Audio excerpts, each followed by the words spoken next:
Okay so hello friends, कैसे हो सब आप लोग। हमने पार्ट 2.6 के अंदर हमने देखा था कि मैथमेटिकल इंस्ट्रक्शनों से ओके उसको कैसे यूज़ करनी है। ओके पूरा बताया था। एडिशन, सब्ट्रैक्शन, मल्टीप्लिकेशन, डिवीजन, ये सब आपको बताया था। ठीक है, वो कैसे यूज़ करती है, कैसे 32 बिट में यूज़ करना है, कैसे इंटीजर में यूज़ करना है, कैसे फ्लोटिंग पॉइंट में यूज़ करना है, वो सब मैंने आपको बताया था। आज हम देखने वाले हैं एक एग्जाम्पल। ओके, उसके बेस एक एग्जाम्पल है। तो एक मेरे पास है ना मैथमेटिकली फॉर्मूला है। ओके, वो फॉर्मूला के अंदर हम वैल्यू इंसर्ट करेंगे, तो इसके अकॉर्डिंग हमें उसका आंसर मिलना चाहिए। ओके, ये जस्ट हमने कल किया था, तो ये थोड़ा डिलीट कर देता हूँ क्योंकि वो फिर रिपीट ना हो। Okay, okay, just 2 minute.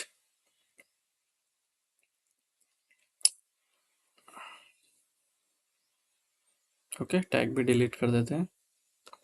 Okay, आपने अगर चैनल को सब्सक्राइब नहीं किया और फर्स्ट व्यूअर्स हो, पहली बार ही आज चैनल पे विजिट कर रहे हो, तो आप चैनल को सब्सक्राइब कर दीजिए क्योंकि बहुत सारी इन्फॉर्मेशन आपको मिलने वाली है। ठीक है, और ये पूरा फील्ड बेस्ड एक्सपीरियंस के हिसाब से ये ट्रेनिंग है, कि ऐसा कोई इंस्टीट्यूट वाला ट्रेनिंग नहीं है।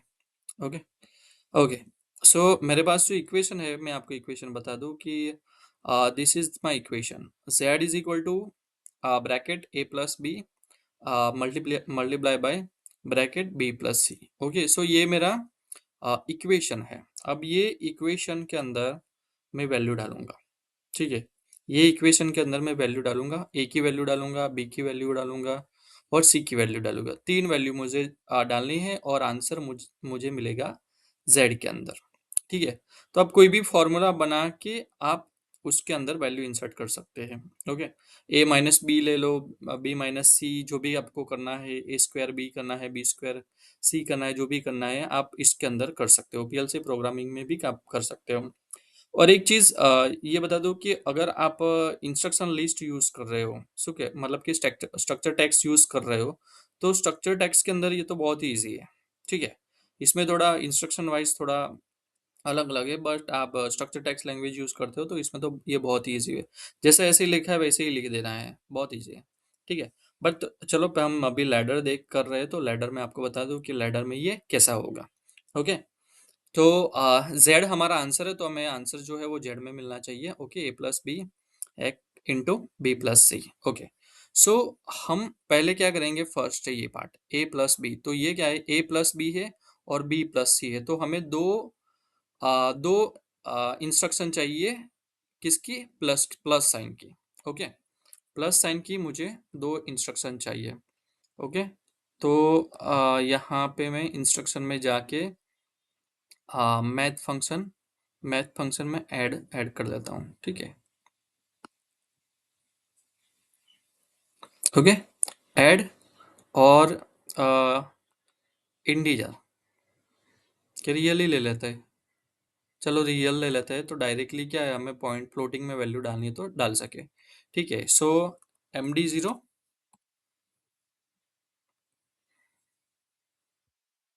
Okay, then MD4। ओके, तो ये जो टैग है, ये टैग को मैं रीनेम कर देता हूँ। ओके, ये मेरा हो गया ए, ये टैग मेरा हो गया ए। ओके, और ये जो टैग है वो मेरा हो गया बी।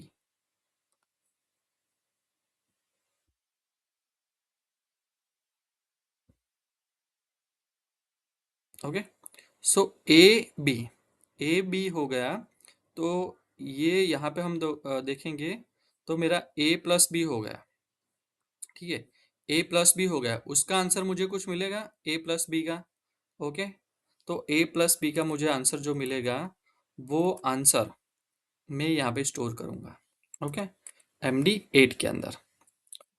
और MD8 के अंदर जो भी मतलब उसका रीनेम टेक कर देते हैं और उसको नाम देते हैं A B. Okay, A B. Okay, हो गया ए बी। ओके, देन ये वाला चीज, ये मुझे करना पड़ेगा नेक्स्ट। ओके, बी प्लस सी करना पड़ेगा।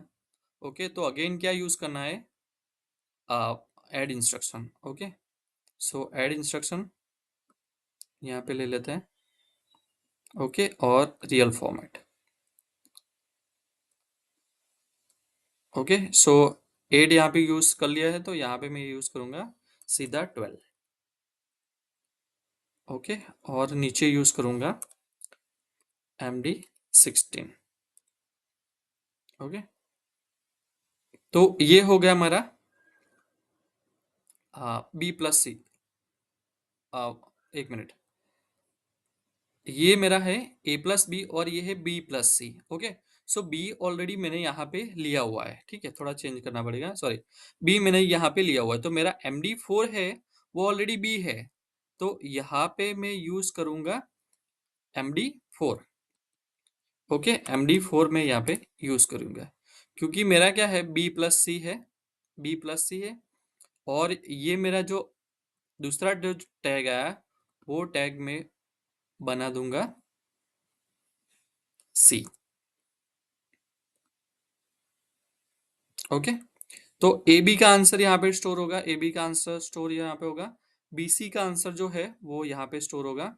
तो यहाँ पे हम ले लेते हैं MD20।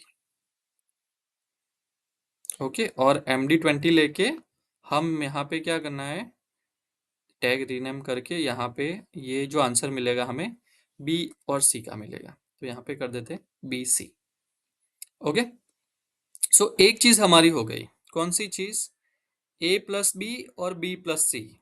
Okay, A+B, A+B, okay, उसका आंसर ए बी में आएगा, जो भी ऐड होगा वो। B+C, उसका आंसर यहाँ पे आएगा। अब हमें करना क्या है, अब हमें करना है दोनों को मल्टीप्लाई करना है। इसका जो आंसर मिला, इसका जो आंसर मिला ए बी का और BC का, उसको करना है मल्टीप्लाई। ओके, तो जो हमारा लास्ट आंसर होगा, ओके, सो हम यूज कर लेते हैं मल्टीपल।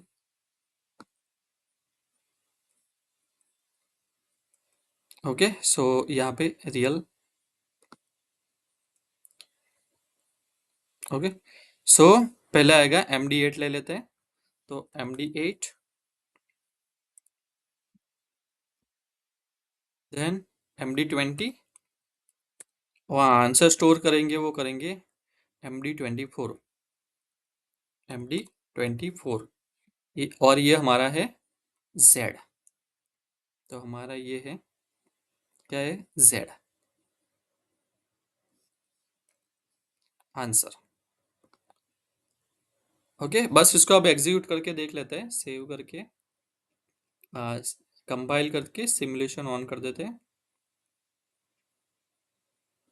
ओके, तो कोई भी मैथमेटिकल फॉर्मूला आप इधर बना सकते हो, और बहुत सारे मैथ्स के बहुत सारे फंक्शन से नीचे वो फंक्शन आप यूज कर सकते हो।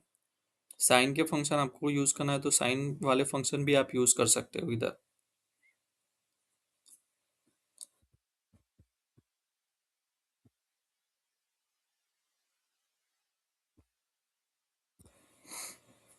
एक और चीज भी मैं आपको बताने वाला हूँ।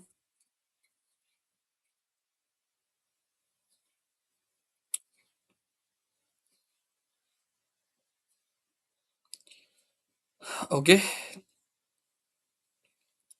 चलो इसकी जरूरत है नहीं, हम यहाँ पे MD0 में वैल्यू इंसर्ट करेंगे, देन MD4 में वैल्यू इंसर्ट करेंगे, देन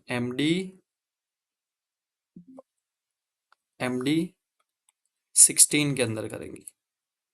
ओके, और आंसर हमें डायरेक्ट कहाँ पे मिलेगा, आंसर हमें डायरेक्ट मिलेगा, एक और लेना पड़ेगा आंसर देखने के लिए, सीधा MD24 में। बेसिकली वो तो दिखा लेगा, नहीं नहीं लगाएंगे तो भी चलेगा, चलो नहीं लगा।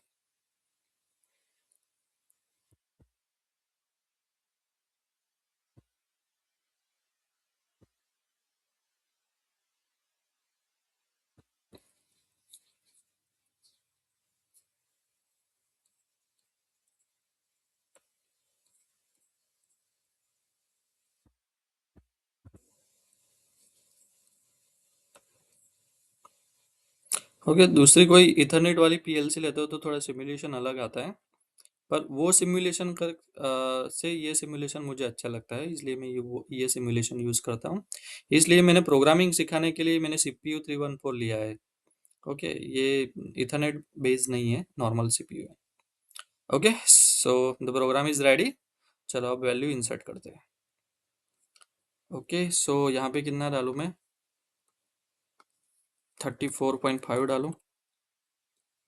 ओके, यहाँ पे डालते हैं 7.8। Okay, so you can see the answer 329.94। Okay, so यहाँ पे पहले कैलकुलेट हुआ। ओके, ए प्लस बी का आंसर हमें यहाँ पे मिला। उसके बाद सी में वैल्यू डालना रह गई है, सी में वैल्यू डाल देते हैं। ओके, MD16 में वैल्यू डाल दे 5.6। ओके, फिर हमने डाल दी बी प्लस सी हुआ, वहाँ पे ये आंसर मिला हमें। ओके, उसके बाद क्या हुआ, दोनों आंसर का मल्टीप्लिकेशन हुआ 18 और 20 का, और जो रिजल्ट आया वो हमें यहाँ पे मिला। ठीक है, तो ऐसे आप जो भी एक्सप्रेशन है, ओके, वो आप पीएलसी के अंदर भी यूज कर सकते हैं। उसके अंदर भी आप फॉर्मूला जो भी है वो फॉर्मूला आपका एग्जीक्यूट कर सकते हैं। आप स्क्वायर वाली फॉर्मूला भी एग्जीक्यूट कर सकते हैं। ठीक है, तो ये सारी चीज आप कर सकते हैं। ओके, तो ये था मैथ फंक्शन का एग्जाम्पल। ओके, एक्सप्रेशन को आप कैसे पीएलसी में प्रोग्रामिंग करके उसका आंसर आप निकाल सकते हैं। ठीक है, तो मतलब जो भी एक्सप्रेशन है वो आप करके आप आंसर निकाल सकते हैं, और बहुत ही इजी है। ठीक है, और दूसरा चीज़ मैं बताना चाहना था, पर थोड़ा वीडियो लंबा हो जाता है, इसलिए नेक्स्ट सेशन में बताऊंगा कि कन्वर्जन इंस्ट्रक्शन आपको डेटा कन्वर्ट कैसे करना है। मतलब कि अगर आप रियल यूज कर रहे हो तो उसको आपको डबल इंटीजर में कैसे कन्वर्ट करना है, क्योंकि कई इंस्ट्रक्शन अगर जो इंटीजर इंटीजर इंस्ट्रक्शन आपने यूज की है तो उसके अंदर वैल्यू आपको इंटीजर ही फीड करनी पड़ेगी। अगर आपका कोई कहाँ से रियल आंसर आ रहा है तो वो डायरेक्टली आप रियल करोगे तो वो एक्सेप्ट नहीं करेगा, उसको आपको इंटीजर में ही कन्वर्ट करना पड़ेगा। ठीक है, अगर आपके पास इंटीजर है तो उसको रियल में कन्वर्ट करना पड़ेगा, मतलब डेटा कन्वर्ट करना पड़ेगा। वो चीज़ है, वो मैं आपको बताऊंगा। और एक मूव इंस्ट्रक्शन है।